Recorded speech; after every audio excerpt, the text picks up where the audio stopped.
You say you want to shut down the Department of Ed. Once you like shut it down, where do the education go from there? Will Sure. it be the state or? It's a great question. Yeah, I was kind of hitting the high points, but let's get into some details. So, and you can press me on other agencies too, like the FBI. These aren't slogans to me.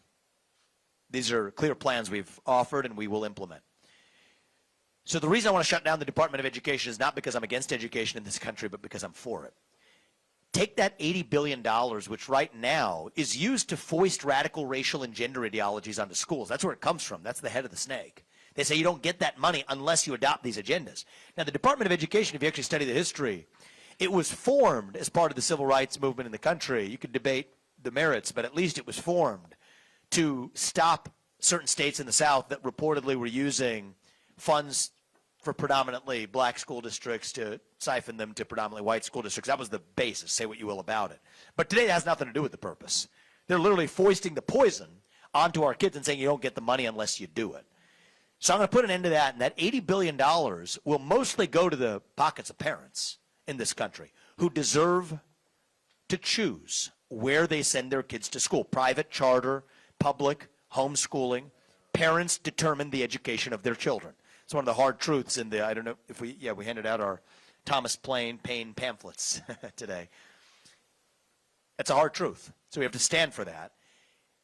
And then against that backdrop, I'd love the public schools to compete against the private schools.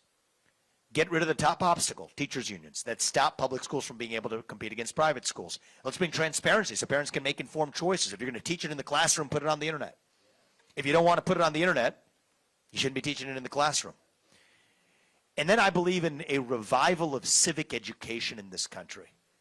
That's how you ultimately defeat the woke poison, is not just by playing whack-a-mole, but by diluting it to irrelevance. I think every high school senior who graduates from high school should have to pass the same civics test that every immigrant has to pass in order to become a voting citizen of this country. It just makes sense that we want people who grow up in this country to know the same things that we require of an immigrant before they vote. So it just gives you some sense for how I think about educational reform in this country. I could go on into a lot more technical detail.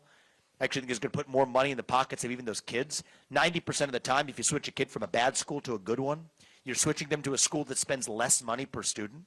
So if parents are able to make that choice, that means there's extra money on the table. I think half that money should go into kids' account.